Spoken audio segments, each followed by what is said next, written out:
Muy buenos días a todos y muchísimas gracias por su presencia hoy aquí en esta comparecencia ante los medios de comunicación para hacer algunas valoraciones de la actualidad política en nuestro país y sobre todo para hacer un balance de cómo ha sido esta semana que termina en la política española. Sin duda alguna acaba una semana en la que lo que se ha puesto de manifiesto nuevamente es que estamos ante un gobierno en llamas y en vilo. En llamas por la división y la debilidad interna que demuestra además la falta de respaldo parlamentario y la ausencia absoluta de esa mayoría progresista. Y en vilo porque al final es un gobierno que está todos los días pendiente de la agenda judicial y de las investigaciones judiciales en relación a la corrupción que le acorralan tanto en el ámbito de su partido, de su gobierno, como en el ámbito más cercano del presidente del gobierno. A esto es a lo que ha quedado reducido el gobierno de España y, sin duda alguna, la semana que concluye ha sido, en este sentido, un ejemplo perfecto. Hasta el punto de que tener un gobierno en llamas y en vilo nos lleva a que hoy los ministros se dediquen mañana, tarde y noche a ser única y exclusivamente los líderes de la oposición a los presidentes autonómicos del Partido Popular. Para eso han quedado, ante su incapacidad para gobernar ni para poder defender la gestión de su propio gobierno y como manera de intentar escurrir el bulto ante la corrupción que les asedia por tierra, mar y aire. Como les decía, un gobierno en llamas porque es incapaz de que pase un solo día de la semana sin que hagan el ridículo, se demuestre que viven siempre en el marco de las mentiras o se evidencie esa debilidad y esa división interna que es la que reina en el Consejo de Ministros. Lo hemos visto esta semana, lo hemos podido ver con un presidente del Gobierno que presentaba un plan de defensa que en ningún caso sería el del Gobierno, porque hemos conocido que hay una parte del Gobierno que no se la respalda, pero que además es incapaz de decir qué es lo que va a aumentar o disminuir y, sobre todo, que pretende hacerlo sin presupuestos, sin pasar por el propio Parlamento y, por tanto, sin que sea aprobado ni por nada ni por nadie. Pero que además lo que evidencia es que nos mintió a todos los españoles. Cuando el secretario general de la OTAN dijo que el Gobierno de España se había comprometido a incrementar el gasto en defensa hasta el 2% del PIB antes de verano, fue desmentido por el propio Gobierno. Y lo que quedó claro es que tenemos un presidente del Gobierno que es un mentiroso sin fronteras, porque no solo los miente internamente, sino que también miente atacando a las instituciones europeas. La convulsión, además de esta división del Gobierno, no solo la hemos vivido en el plan de defensa, que no cuenta con el respaldo ni tan siquiera de sus socios, que pretende llevar a cabo sin presupuestos y que, además, quiere hacerlo huyendo del Parlamento, sino que también esa división se ha evidenciado en un contrato concreto, y es el contrato para material de la Guardia Civil, en el que hemos podido ver la peor de las imágenes del Gobierno de España. No solo estamos ante un problema político de división, sino también ante un problema económico, porque a ver quién va a pagar esto. Esto tiene un coste que pretenden que paguemos todos los españoles, pero también tiene unas consecuencias en términos diplomáticos. Ante todo esto, el Partido Popular ha solicitado la comparecencia del señor Marlaska, que si tuviera ya un poco de decencia dimitiría, la señora Robles y también el señor Bolaños. Pero no nos quedamos ahí, sino que también ya hemos anticipado que exigiremos ante el Tribunal de Cuentas la responsabilidad contable ante los fondos públicos que tengamos que destinar a esta resolución del contrato, que evidentemente no tenemos por qué pagar los españoles, sino que deben pagar de sus bolsillos sus responsables políticos. No puede ser que la división del Gobierno y el constante espectáculo simple y llanamente para justificar cada día de su existencia y su supervivencia sea a costa del bolsillo de los españoles.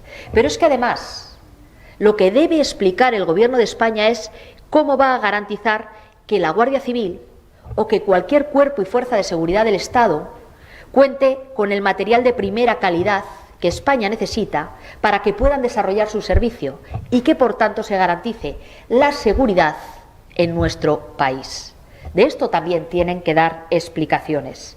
En definitiva, el sectarismo, la incompetencia y la división del Gobierno no podemos estarlo pagando desde los bolsillos de los españoles que se levantan día tras día a trabajar para sacar sus familias adelante y que pagan, como es su obligación, sus impuestos.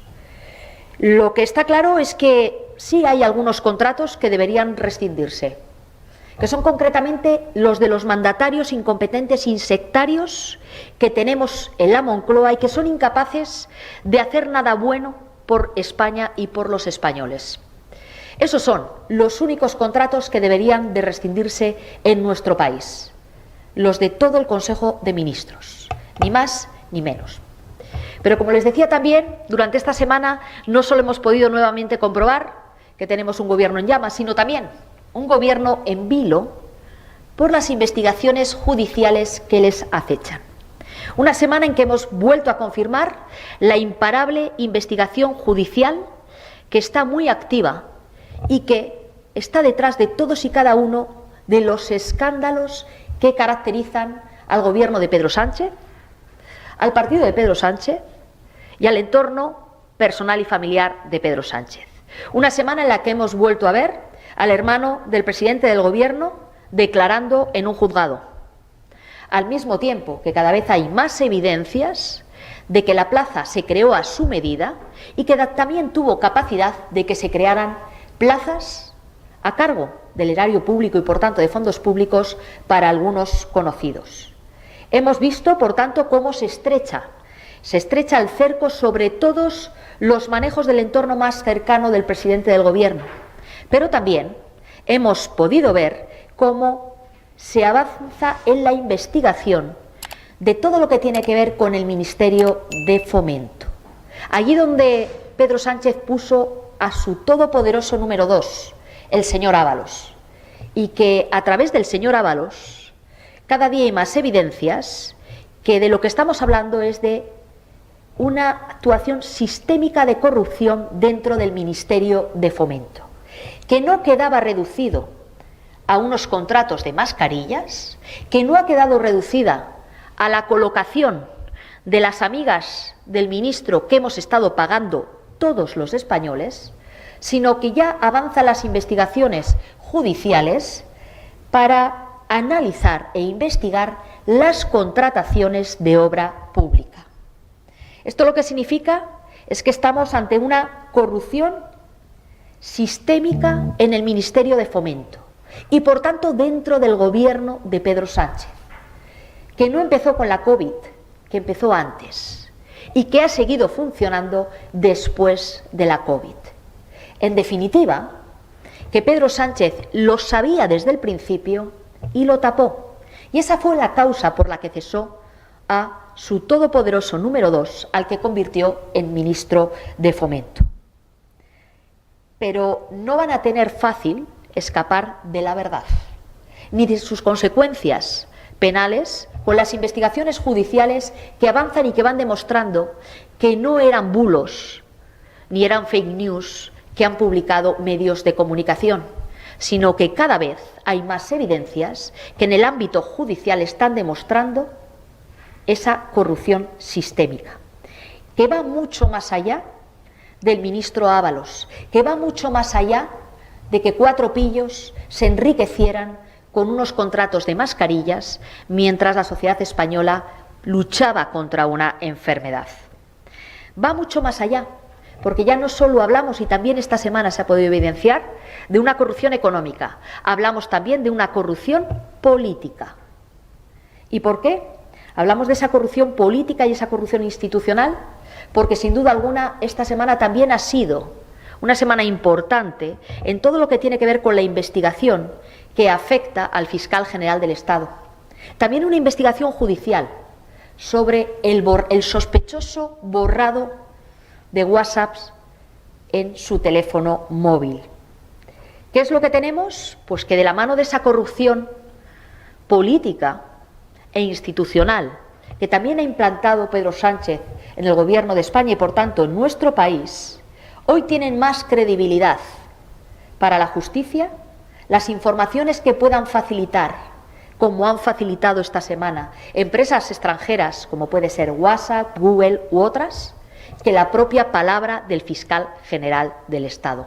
Esta es la demostración de una degeneración democrática a la que también hay que poner fin, que tiene que pasar por la dimisión del fiscal general del Estado, pero que pasará también por el plan de regeneración que el presidente Feijóo está trabajando y que impulsa. Sin duda alguna, esta investigación, la del fiscal general del Estado, también tiene en vilo al Gobierno. ¿Tienen algo que ocultar o que temer el presidente del Gobierno o los ministros de su confianza? Están a tiempo, ellos, de facilitar a la justicia española esos emails, esos mensajes, esos WhatsApps que han sido borrados por parte del fiscal general del Estado y que podrían afectarles a ellos. Están a tiempo de que no sean las investigaciones judiciales en las que colaboran empresas extranjeras las que le digan a los españoles la verdad sobre cómo se actuó en una revelación de secretos para perseguir a una adversaria política. En definitiva, la montaña de indicios se acumula y todas estas autopistas de corrupción tienen siempre el mismo centro de operaciones, el mismo kilómetro cero.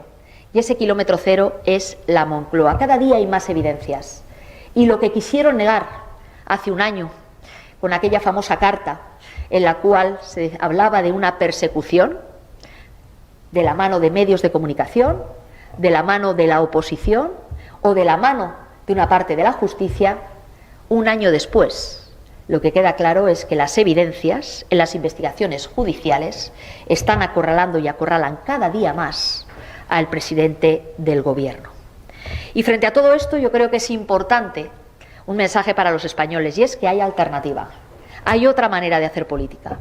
Hay otra manera de devolver a la política el papel que tiene que tener, que es resolver los problemas que tienen los españoles. Y esa es la alternativa que tiene en marcha el Partido Popular y que además para esta semana tiene una cita importante en España. Y tiene una cita importante en España con una gran trascendencia europea. Será la celebración del Partido Popular Europeo en nuestro país, en España, y concretamente en Valencia.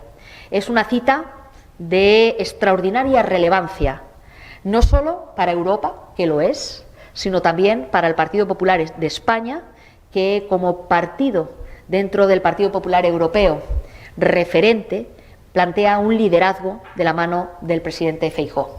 Un liderazgo que además tendrá no solo relevancia en los acuerdos que adoptaremos y, por tanto, en las medidas que se impulsarán como partido a nivel europeo desde las instituciones europeas, sino un liderazgo que va a tener una importante relevancia con la presencia de líderes europeos en nuestro país y, sobre todo, con lo que va a suponer para el Partido Popular de España que la número 2 del Partido Popular Europeo sea una española, en este caso que sea Dolors Montserrat, que es el reflejo del liderazgo que Alberto Núñez Feijóo no solo tiene en nuestro país, siendo el político que está al frente de la primera fuerza política en la que han confiado los españoles, sino que también ese liderazgo trasciende nuestras fronteras y tiene un ámbito europeo que tendrá su consolidación en este congreso que se va a celebrar en España. Y sin más, pues estamos a su disposición para cualquier cuestión que quiera plantear.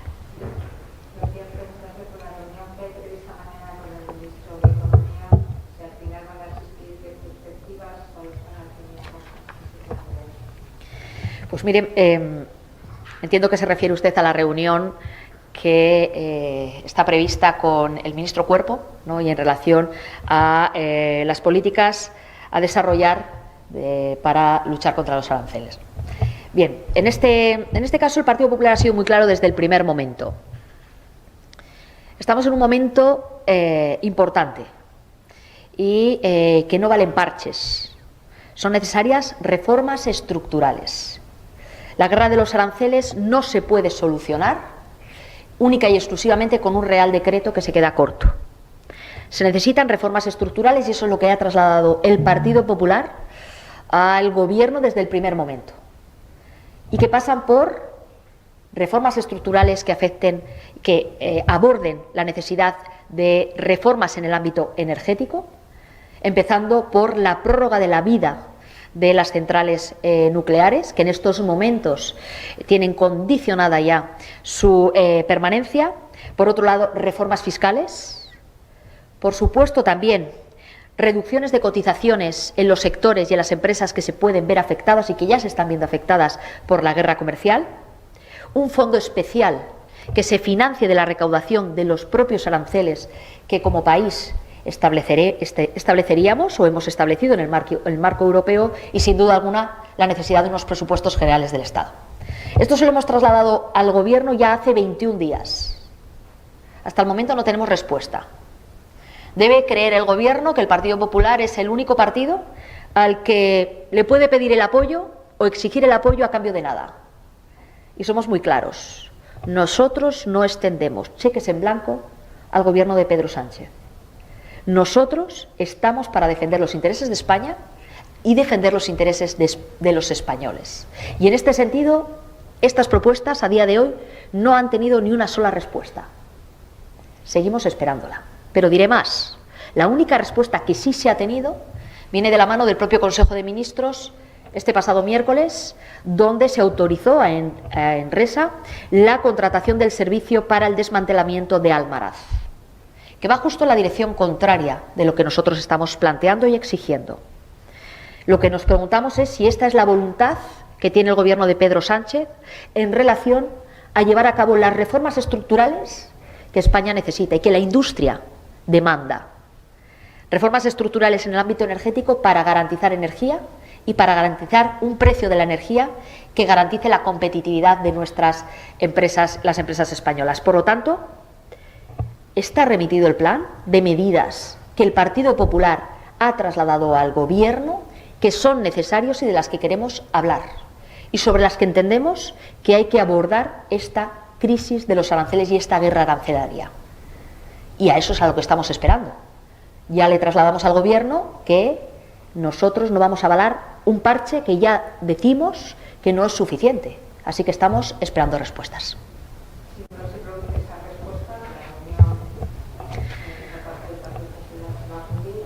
Bueno, lo iremos viendo si se producen estas respuestas a lo largo del día o si se producen las respuestas en la propia reunión. Iremos viendo. Sí, me gustaría hablar de Valencia. Precisamente mañana hay una nueva manifestación en contra de Mazón. ¿Seguirán apoyando al presidente en esta situación en la que la calle vuelve a salir en contra del presidente? Mire, la prioridad en estos momentos en la Comunidad Valenciana es la reconstrucción. Una reconstrucción que está liderando en solitario la Generalitat con su presidente al frente. Y eso es lo que hay que hacer. Lo que volvemos a exigir es que el Gobierno de España no dé la espalda a los valencianos, que apoye la necesidad de una reconstrucción, que le apoye con fondos, que la apoye también con ayudas y con la agilidad necesaria para que todos aquellos que todavía hoy no han podido volver a su normalidad, pues puedan hacerlo de la mano no solo de la Generalitat, que está trabajando en esa reconstrucción, sino de la mano del resto de las administraciones, concretamente de la Administración del Gobierno de España, que ha dado la espalda a todos los valencianos. Ha dado la espalda hasta tal punto que ni tan siquiera Sánchez ha vuelto a aparecer por Valencia.